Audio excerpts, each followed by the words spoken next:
ក្រោយបទពិសោធន៍សង្គ្រាមជាមួយអាមេរិករយៈពេល5ខែមីស៊ីលរបស់អ៊ីរ៉ង់បានប្រែក្លាយពីអាវុធធម្មតាទៅជាអាវុធទំនើបនិងកាន់តែឆ្លាតវៃជាងមុនដោយឈានទៅដល់ការចេះហោះកិច្ចចេញពីសំណាញ់មេឃរបស់ទីក្រុង Washington ដោយខ្លួនឯងបើតាមរបាយការណ៍ស៊ើបការសម្ងាត់របស់អាមេរិកនឹងចេញផ្សាយដោយ First Post កាលពីថ្ងៃអង្គារបានដឹងថាបច្ចុប្បន្ននេះគ្រាប់មីស៊ីលរបស់អ៊ីរ៉ង់អាចធ្វើការផ្លាស់ប្ដូរទិសដៅឬក៏ធ្វើចលនាគេចវេះនៅដំណាក់កាលចុងក្រោយមុនពេលវាយប្រហារទៅលើគោលដៅរបាយការណ៍ដដែលបញ្ជាក់ថាកត្តាដែលធ្វើឲ្យគ្រាប់មីស៊ីលអ៊ីរ៉ង់កាន់តែឆ្លាតវៃបែបនេះគឺដោយសារតែត្រូវបានបំពាក់ដោយប្រព័ន្ធបញ្ជាទិសដៅ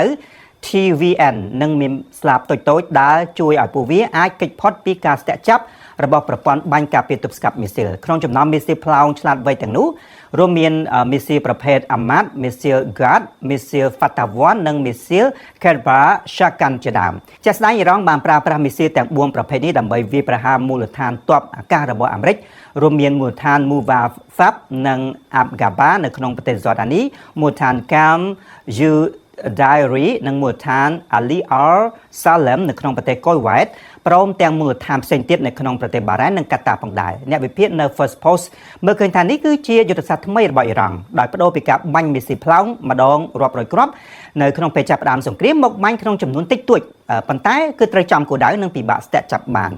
ជាមួយគ្នានេះមន្ត្រីជាន់ខ្ពស់ផ្នែកស៊ើបការសម្ងាត់របស់អាមេរិកក៏បានសន្និដ្ឋានដែរថាកម្មវិធីមីស៊ីលផ្លោងរបស់អ៊ីរ៉ង់នៅតែបន្តរីកចម្រើនបើទោះបីជាមានការវាយប្រហារយ៉ាងខ្លាំងក្លាពីសំណាក់អាមេរិកនិងអ៊ីស្រាអែលអស់រយៈពេល75ខែក៏ដោយដែលបញ្ហានេះបានបង្កឲ្យមានការព្រួយបារម្ភកាន់តែខ្លាំងឡើងសម្រាប់ទីក្រុង Washington អំពីប្រសិទ្ធភាពរយៈពេលវែងនៃយុទ្ធនាការយោធាមួយនេះការវិតម្លៃផ្នែកស៊ើបការសម្ងាត់បានបង្ហាញថាបើទោះបីជាកន្លែងផលិតនិងហេដ្ឋារចនាសម្ព័ន្ធសម្រាប់បាញ់បង្ហោះមីស៊ីលបានរងការខូចខាតក៏ដោយក៏អ៊ីរ៉ង់នៅតែរក្សាបាននូវសមត្ថភាពអភិវឌ្ឍមីស៊ីលក្នុងកម្រិតដ៏សំខាន់មួយហើយនៅតែបន្តការលម្អទាំងសមត្ថភាពប្រតិបត្តិការនិងលទ្ធភាពនៅក្នុងការរក្សាឃ្លាំងអាវុធរបស់ខ្លួនឲ្យនៅគង់វង្សបាកាសម្បូរដោយតូរីន Royal Jelly យិនសិននិងវីតាមីនជាច្រើនទៀតដើម្បីជួយឲ្យអ្នកត្រៀមខ្លួនឆ្ពោះទៅកាន់ភាពជោគជ័យខ្លាចជាមនុស្សជោគជ័យជាមួយបាកាព្រឹកនេះអ្នកតាមដានស្ថានភាពនៅខាងក្រៅនោះលោករីណាចង់ដឹងថាលោករីណាមានអ្វីសម្រាប់បងប្អូនព្រឹកនេះបាទអ្នកជួបមើលលោករីណាទាំងគ្នារំលឹកលោកណាបាទយើងជួបគ្នាសាជាថ្មីហើយសម្រាប់នឹងនេះដែរពាក់ព័ន្ធនឹងស្ថានភាពសង្គ្រាមនៅក្នុងតំបន់មជ្ឈមបូព៌ាគឺឈានដល់កម្រិតណាលោករីណាអាចថាមានតម្រុយល្អឈានដល់បត់ច្បាញ់ឬក៏នៅតែកើនឡើងនៅកម្ដៅបាទថ្ងៃនេះយើងលើកឡើងពីមជ្ឈមបូព៌ាដែរប៉ុន្តែពាក់ព័ន្ធទៅនឹងផលប៉ះពាល់ដែលកើតចេញពីសង្គ្រាមកំពុងបន្តនៅថ្ងៃនេះគេជាការទម្លាក់គ្រាប់បែកយុគទី12ជាប់គ្នា10គេយុគជាប់គ្នាគេសហរដ្ឋអាមេរិកបានប្រកាសពីការទម្លាក់គ្រាប់បែកលើអ៊ីរ៉ង់នៅវេលាម៉ោង 5:30 នាទីនៅ Eastern Time នៅសហរដ្ឋអាមេរិកគេម៉ោង 5 ល្ងាចខ្មែរយើងក៏ម៉ោងផាក់ផើគ្នាដែរឥឡូវហ្នឹងគឺការទម្លាក់គ្រាប់បែកទៅលើខេត្ត3មិនទាន់ចប់នៅឡើយទេនៅទីអ៊ីរ៉ង់បាទអញ្ចឹងស្ថានភាពនៃភាពតានតឹងនេះបានធ្វើឲ្យមានការវិតម្លៃពីស្ថានភាពសេដ្ឋកិច្ចសកលថានឹងមានបញ្ហាប្រឈមការពិតការវិតម្លៃនេះគឺការចេញរបាយការណ៍តាក់ទងទៅនឹងកំណើនសេដ្ឋកិច្ចសកលនិងផលប៉ះពាល់នេះគឺវិតម្លៃតាំងពីខែមិថុនាកន្លងទៅរបាយការណ៍បច្ចុប្បន្នភាពរបស់ធនាគារពិភពលោកលោក Under Medgill ដែលជាសេដ្ឋវិទូជាន់ខ្ពស់របស់ធនាគារពិភពលោកបានផ្ដល់កិច្ចសម្ភាសកាលពីថ្ងៃវិគាកន្លងទៅនេះថាសេដ្ឋកិច្ចសកលគឺមានផលប៉ះពាល់ខ្លាំងកំណើនសេដ្ឋកិច្ចសកលនឹងបានធ្លាក់ចុះរហូតដល់ 1.3% ក្នុងឆ្នាំ2026នេះធ្លាក់ចុះពី 2.9% កាលពីឆ្នាំទៅអញ្ចឹងក្នុងសេណារីយ៉ូក្នុងចំហាក់ដែលគេមើលឃើញហ្នឹងការហ្នឹងវាតម្លៃ2សេណារីយ៉ូ2ទី1បើសិនជាសង្គ្រាមវាធូរស្រាលមានន័យថាសេដ្ឋកិច្ចសកលហ្នឹងវាអាចស្ថិតក្នុងកំណើនសេដ្ឋកិច្ចសកលវាមានក្នុងរង្វង់ 2% នៃឆ្នាំ2026ហើយក៏ស្របនឹងការចេញរបាយការណ៍បច្ចុប្បន្នភាពចក្ខុវិស័យសេដ្ឋកិច្ចសកលរបស់ IMF ដែរដែលចុះផ្សាយពីខែមិថុនាកន្លងទៅថាសេដ្ឋកិច្ចសកលគឺមានភាពធន់ដោយសារតែក្រោយពេលចុះកិច្ចព្រមព្រៀងបទច្បាញ់រវាងសហរដ្ឋអាមេរិកអ៊ីរ៉ង់ថ្ងៃទី16ខែមិថុនាកន្លងទៅគឺប្រទេសទាំងពីរបានអាមេរិកដកការហ៊ុមព័ទ្ធអ៊ីរ៉ង់បានបើកច្រកសមុទ្រហុំប៉ុន្តែអ៊ីរ៉ង់បែរជាកំណត់ថាខ្លួនជាអ្នកកំណត់ផ្លូវឲ្យនាវាចរចេញចូលទៅវិញចឹងហើយបានជារុញឲ្យមានភាពតានតឹងរហូតដល់ក្រោយមកគឺចាប់ដើមប៉ះទង្គិចគ្នាសងសឹកទៅមករហូតដល់ថ្ងៃនេះគឺវាប្រហាជាប់គ្នា12ថ្ងៃហើយអញ្ចឹងស្ថានភាពនេះគេបានវិតម្លៃថាក្នុងពេលដែលមិនទាន់មានការប៉ះទង្គិចគឺរបាយការណ៍បានលើកឡើងថាសេដ្ឋកិច្ចសកលអាចមានភាពធន់ ជាងការរំពឹងទុកមានន័យថាផលប៉ះពាល់យ៉ាងណាក៏ដោយក៏ស្ថានភាពធូរសាលជាពិសេសប្រេងធ្លាក់ចុះវិញកន្លងមកនេះធ្វើឲ្យសេដ្ឋកិច្ចសកលហ្នឹងមិនធ្លាក់ចុះខ្លាំងទេដោយសារតែមានភាពស៊ាំរបស់សេដ្ឋកិច្ចហ្នឹងគឺมันអាចវាតម្លៃត្រូវដំបូងដែរគឺប៉ះពាល់ទៅតាមប្រទេសនានាមានតែខុសគ្នាជាពិសេសប្រទេសដែលប៉ះពាល់ខ្លាំងគឺប្រទេសនៅក្នុងតំបន់ដែលរងការវាយប្រហារពីអ៊ីរ៉ង់ប្រទេសទាំងនោះមានការខូចខាតទៅលើហេដ្ឋារចនាសម្ព័ន្ធធម្មពលមានរោងចក្រផលិតឧស្ម័នផលិតប្រេងជាដើមនៅអារ៉ាប៊ីសាអូឌីតនៅកាតាបារ៉ែនជាដើមនេះគឺប្រទេសនេះប៉ះពាល់មែនប៉ុន្តែប្រទេសផ្សេងទៀតមិនបានប៉ះពាល់ទេវាដោយសារកត្តាជំរុញកំណើនពីការវិនិយោគដែលជាពិសេសលើបញ្ហាបច្ចេកវិទ្យាជំរុញដោយ AI ដែរហើយប្រទេសខ្លះក៏បានប្រើប្រាស់ធម្មពលកកើតឡើងវិញមកផ្នែកដែរដូចជាធម្មពលខ្យល់ធម្មពលពន្លឺព្រះអាទិត្យជាដើមដែលធ្វើឲ្យជួយមួយផ្នែកដល់ការផ្គត់ផ្គង់ធម្មពលនៅក្នុងប្រទេសប៉ុន្តែឥឡូវនេះគឺក្នុងសេណារីយ៉ូក្នុងចំហាក់ធ្ងន់ធ្ងរដែលលោក Endemit-Gill បានលើកឡើងនេះថាបើសិនជាសង្គ្រាមបន្តរយៈពេល6ខែទៀតអញ្ចឹងអតិផរណានឹងកើនឡើងតម្លៃអត្រាការប្រាក់នឹងកើនឡើងដូចគ្នាដែរដែលធ្វើឲ្យអតិផរណានៅទូទាំងសកលលោកហ្នឹងវាកើនក្នុងកម្រិត 4.5% ដែរហើយមិនត្រឹមតែប៉ុណ្ណោះគឺវាឈានទៅរកវិបត្តិសេដ្ឋកិច្ចហើយវាប៉ះពាល់ទៅនឹងគេហៅថាអសន្តិសុខស្បៀងក៏កើតឡើងដែរដោយសារតែការរំខានការដឹកជញ្ជូនប្រេងសំដៅគឺការដឹកជញ្ជូនជីកសិកម្មទៅកាន់ប្រទេសនានាជាពិសេសវត្ថុធាតុដើមផលិតជីគឺនាំចេញតាមច្រកសមុទ្រហុំហួរដែរចឹងហើយទៅកាន់ទីផ្សារនានាដែលត្រូវផលិតហ្នឹងក៏ជួបឧបសគ្គច្រើនដែលធ្វើឲ្យតម្លៃជីកសិកម្មវាឡើងដល់ជីកសិកម្មកើនឡើងតម្លៃម្ហូបអាហារបើផលិតបានហ្នឹងវាយឺតយ៉ាវមែនទោះជាក្នុងកម្រិតយឺតយ៉ាវប៉ុន្តែវាថ្លៃតម្លៃវាឡើងថ្លៃដែលធ្វើឲ្យតែផលណាហ្នឹងគឺហក់ឡើងខ្ពស់គ្រប់វិស័យគ្រប់ផ្នែកការដឹកជញ្ជូនមានការកើនឡើងចឹងហើយបានជាលោក Gill បានបញ្ជាក់ថាក្នុងកម្រិតដែលថាសង្គ្រាមអាចបន្តរហូតដល់ឬក៏អរិភាពដែលតានតឹងខ្លាំងអញ្ចឹងរហូតដល់6ខែទៀតគឺកំណើនសេដ្ឋកិច្ចសកលនឹងធ្លាក់ចុះមកនៅ 1.3% ហើយបាទអញ្ចឹងប្រទេសប្រមាណជាប្រទេស 40% នៃប្រទេសដែលមានប្រាក់ចំណូលទាបនិងមធ្យមគឺមានផលលំបាកខ្លាំងទាក់ទងទៅនឹងបំណុលបាទនេះគឺពិបាកដោះស្រាយដោយសារតែរដ្ឋាភិបាលនៃប្រទេសមួយដើម្បីទប់ស្ថានភាពពាក់ព័ន្ធនឹងតម្លៃប្រេងហក់ឡើងនេះវាត្រូវចំណាយលុយច្រើនទៅលើទុនបំរុងរដ្ឋដើម្បីធានាដល់ការផ្គត់ផ្គង់នឹងកុំឲ្យវាដាច់ធ្វើឲ្យមានលំហូរប្រេងនឹងចេញចូលជាធម្មតាតែឡើងថ្លៃចឹងហើយបានជាពាក់ព័ន្ធទៅនឹងបញ្ហាបំណុលគឺពិបាកមានន័យថាអាចឈានចូលទៅដល់វិបត្តិបំណុលទៀតសម្រាប់ប្រទេសដែលមានប្រាក់ចំណូលទាបនិងមធ្យមបាទហើយក្នុងហ្នឹងក៏បានលើកឡើងដែរពីផលប៉ះពាល់ផ្សេងទៀតទាក់ទងទៅគេហៅថា second round effect គឺផលប៉ះពាល់រលកប្រយោលគឺប៉ះពាល់ទៅលើការកាត់បន្ថយបុគ្គលិកការងារជាដើមនៅតាមក្រុមហ៊ុនផ្សេងៗអញ្ចឹងនេះក៏ជាផ្នែកមួយដែលវាកើតចេញពីវិបត្តិនៅក្នុងតំបន់មជ្ឈមបូព៌ាប៉ុន្តែនេះក្នុងករណីដែលថាសង្គ្រាមអាចអូសបន្លាយដល់រយៈពេល6ខែទៀតដោយសារឥឡូវនេះគឺសញ្ញានៃសន្តិភាពហាក់ដូចជាពិបាកមើលមានន័យថាមិនទាន់មានសញ្ញាទេហើយកាលពីម្សិលមិញលោកត្រាំបានបញ្ជាក់ថាបើសិនជាអ៊ីរ៉ង់នៅតែបន្តវាយប្រហារទៅលើនាវាពាណិជ្ជកម្មឆ្លងកាត់ច្រកសមុទ្រហូមូសអាមេរិកនឹងទម្លាក់គ្រាប់បែកបន្តទៀតលើហេដ្ឋារចនាសម្ព័ន្ធស៊ីវិលឬក៏ទីតាំងនុយក្លេអ៊ែរជាដើមរួមទាំងស្ពានថ្នល់អីជាដើមទីពេទ្យក៏មានដែរបាទតែជាការចាំបាច់ដែលអាចថាយកកន្លែងនោះធ្វើជាមូលដ្ឋានយោធាជាដើមប្រមុខចរចាហៅប្រេសិតជាន់ខ្ពស់របស់អ៊ីរ៉ង់និងជាប្រធានសភាផងគឺលោកមហាម៉ាត់បាហ្គើកាលីបាសបាននិយាយថាឥឡូវនេះសហរដ្ឋអាមេរិកចង់បានបទឈប់បាញ់ចង់បានការបញ្ចប់សង្គ្រាមឬក៏ចង់បានសង្គ្រាមពេញតំបន់ឥឡូវនេះគឺអ៊ីរ៉ង់មិនវាយប្រហារដោយផ្ទាល់ទៅលើគ្រឿងយុទ្ធោបករណ៍នាវាជើងទឹកកងទ័ពជើងទឹកអាមេរិកទេមានន័យថានាវាផ្ទុកយន្តហោះ2គ្រឿងរបស់អាមេរិកនៅនឹង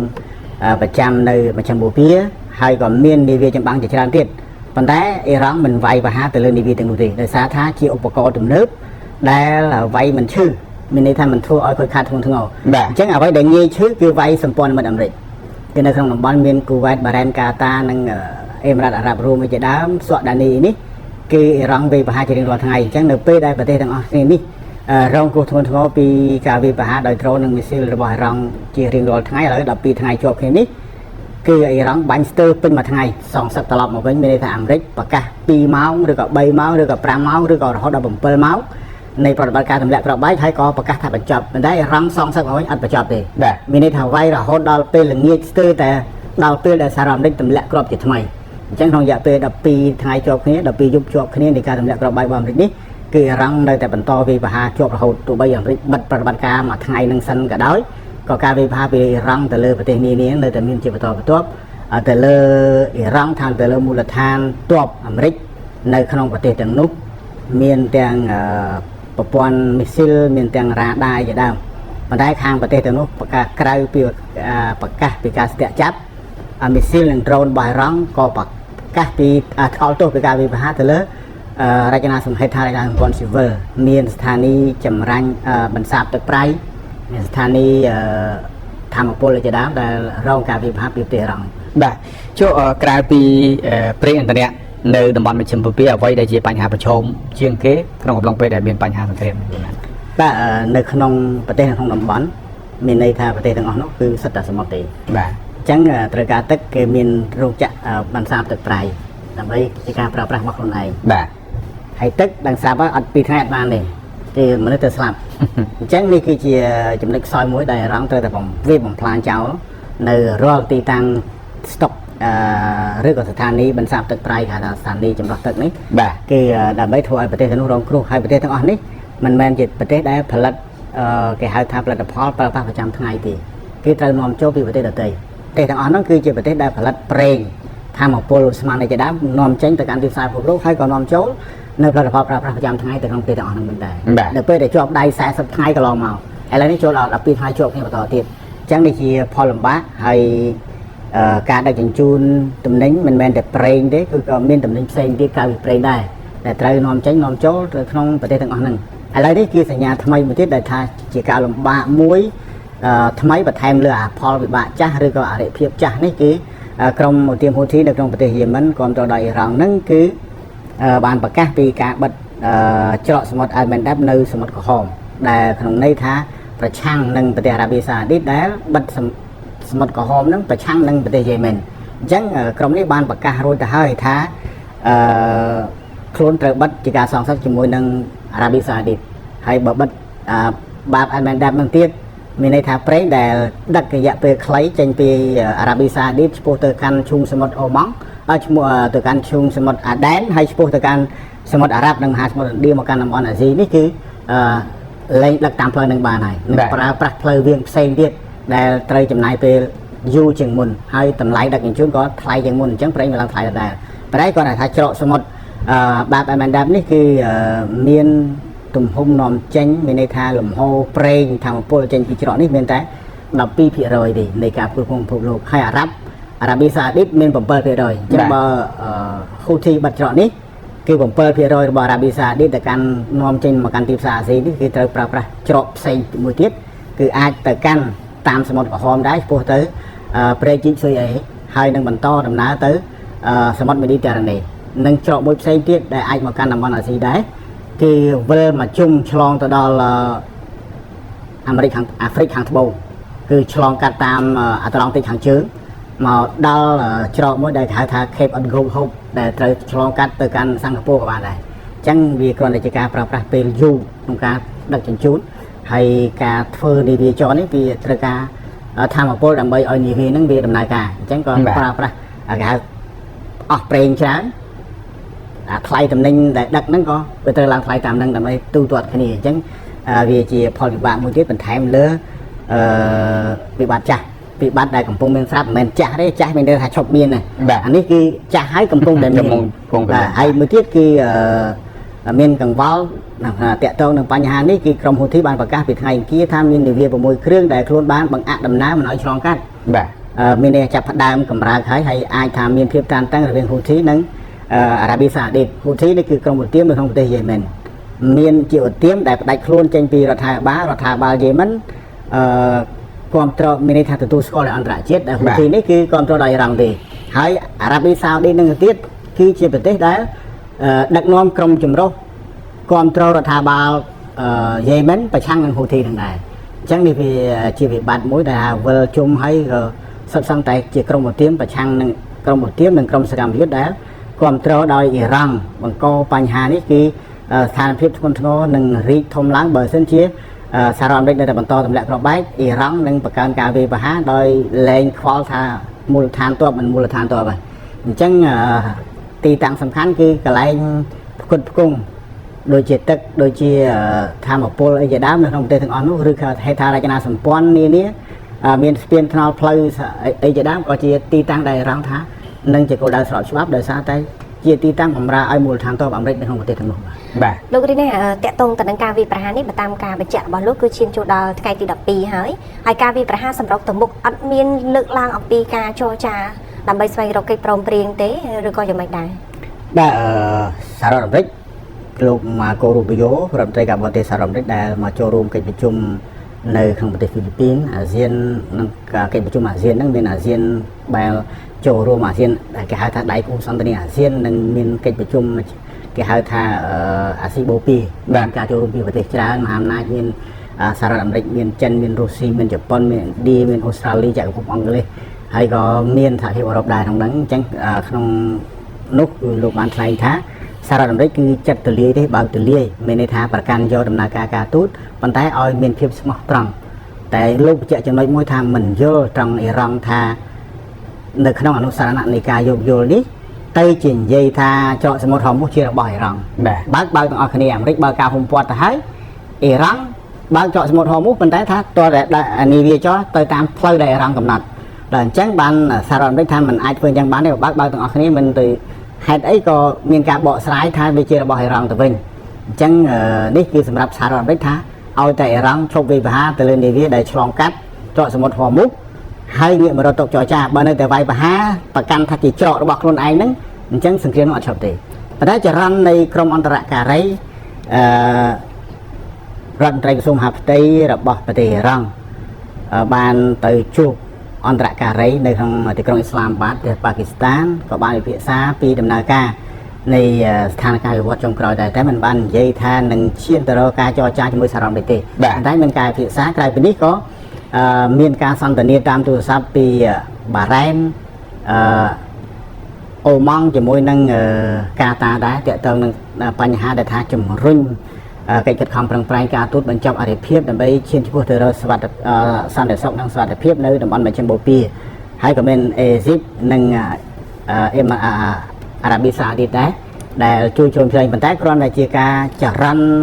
តែតាមទូរស័ព្ទទេប៉ុន្តែផ្ទាល់គឺខាងមន្ត្រីជាន់ខ្ពស់របស់អ៊ីរ៉ង់ទៅកាន់ប្រទេសអន្តរការីប៉ាគីស្ថានបានជួបពិភាក្សា2ថ្ងៃតែមិនទាន់បានបង្ហាញលទ្ធផលនៃការពិភាក្សាទេដូច្នេះមានន័យថាដំណើរការការទូតនៅមានបាទប៉ុន្តែខាងយោធាអាមេរិកអ៊ីរ៉ង់នេះគឺមិននិយាយគ្នាទេគឺថាទៅតែបង្កើនការវាយប្រហារអ៊ីរ៉ង់ថាបើបន្តទម្លាក់គ្រាប់បែកនឹងបន្តវាយប្រហារលើប្រទេសនានាក្នុងតំបន់ដែលមានមូលដ្ឋានទ័ពអាមេរិកដើម្បីឲ្យអាមេរិកឆាប់ឈឺហើយមានការតវ៉ាពីប្រជាពលរដ្ឋនៃសម័យប្រទេសដែលអនុញ្ញាតឲ្យមានមូលដ្ឋានទ័ពអាមេរិកហ្នឹងគឺអាចខាងវកសហរដ្ឋអាមេរិកឬក៏អំពាវនាវឬមានការតវ៉ាជាដើមដើម្បីឲ្យសហរដ្ឋអាមេរិកងាកមករកតុចរចាជាមួយប្រទេសអ៊ីរ៉ង់នេះតែសហរដ្ឋអាមេរិកនិងអ៊ីរ៉ង់នៅតែប្រកាន់ចំហថាផ្សេងគ្នាតើតើតែនឹងច្រកសមុទ្រហោមហ្នឹងគឺថាជាចំណុចក្តៅជាងគេជា flashing point ដែលมันអាចជជែកគ្នាបានរយៈកាលកន្លងមកនឹងពេលនេះក៏កំពុងតែក្តៅរៀងខ្លួនហើយការវាយប្រហារយប់ទី12នេះគឺមិនទាន់ចប់នៅឡើយទេកំពុងតែបន្តប្រតិបត្តិការហើយប្រទេសបារ៉ែនគូវ៉ែតហ្នឹងក៏បានផ្សាយភ្លាមដែរពីប្រព័ន្ធការពារដែនអាកាសដែលស្ទាក់ចាប់មីស៊ីលដែលបានចេញពីអ៊ីរ៉ង់បាទជួអ៊ីរ៉ង់ចុងក្រោយមានបានផ្ញើជាសារអ្វីទៅកាន់សហរដ្ឋអាមេរិកទេផ្ញើសារជាបន្តបន្ទាប់ដែរថាច្រកចរចាមិនបាច់និយាយទៀតទេបើសិនជាថាមកចង់គ្រប់គ្រងច្រកសមុទ្រហោមទោះក្នុងតម្លៃណាក៏ដោយអ៊ីរ៉ង់មិនអនុញ្ញាតហើយបើគម្រាមទម្លាក់គ្រាប់បែកលើស្ពានលើមន្ទីរលើរោងចក្រនុយក្លេអ៊ែរជាដើមគឺមិនបាននិយាយទៀតទេបាទអ៊ីរ៉ង់បានប្រមុខការទូតអ៊ីរ៉ង់បាននិយាយហើយថាមានតែមានលុះត្រាតែមានព្រៀបលើសង្គ្រាមទើបអាចនិយាយគ្នាបានបាទហើយជ័យជំនះទាំងការទូតក៏បានទាំងសង្គ្រាមក៏បានដែរអញ្ចឹងអ៊ីរ៉ង់បានលើកឡើងដែលអ្នកវិភាគមើលឃើញថាអ៊ីរ៉ង់ដែលចង់និយាយថាឈ្នះសង្គ្រាមនេះគឺវាយឲ្យកូនចៅអាមេរិកឈឺខ្លួនស្រែកយំទួញអង្វរដើម្បីឲ្យអាមេរិកងាកមករកការចរចាអ៊ីរ៉ង់មិនវាយប្រហារទៅលើនាវាផ្ទុកយន្តហោះអាមេរិកនៅឆ្នេរសមុទ្រនៅតាមសមុទ្រហ្នឹងទេគឺវាយប្រហារប្រទេសដែលមានមូលដ្ឋានទ័ពអាមេរិកហ្នឹងដើម្បីឲ្យ គ្រោះថ្នាក់ធ្ងន់ធ្ងរធ្វើឲ្យប្រជាប្រដ្ឋតវ៉ាឬក៏អង្គវកឲ្យសារអាមេរិកងាកមករកតុចរចាជាមួយអ៊ីរ៉ង់នេះជាមធ្យោបាយដែលអ៊ីរ៉ង់ថាត្រូវតែឈ្នះសង្គ្រាមបាននិយាយគ្នាស្រួលបើសង្គ្រាមមិនឈ្នះទេពិបាកនិយាយគ្នាគឺដាក់សម្ពាធរហូតវាអត់កើតនេះគឺការអះអាងខាងអ៊ីរ៉ង់ហើយលោកត្រាំនៅតែថាបើវាបហាចកសមុទ្រហូមូសទៅលើនាវាឆ្លងកាត់អញ្ចឹងសហរដ្ឋអាមេរិកតែបន្តទម្លាក់ក្របបែកយោងតាមសេចក្តីថ្លែងការណ៍ពីបញ្ជាការដ្ឋានកណ្ដាលសហរដ្ឋអាមេរិកសេនកុំបានលើកឡើងថាក្នុងរយៈពេល3ខែមកនេះនាវា33គ្រឿងហើយដែលត្រូវបានអ៊ីរ៉ង់វាយប្រហារក្នុងពេលឆ្លងកាត់ចកសមុទ្រហូមូសបាទអរគុណលោកណាបាទដែលបានលំអិតជុំវិញសង្គ្រាមនៅតំបន់មជ្ឈមបូព៌ាជួបគ្នាឱកាសក្រោយបាទអរគុណ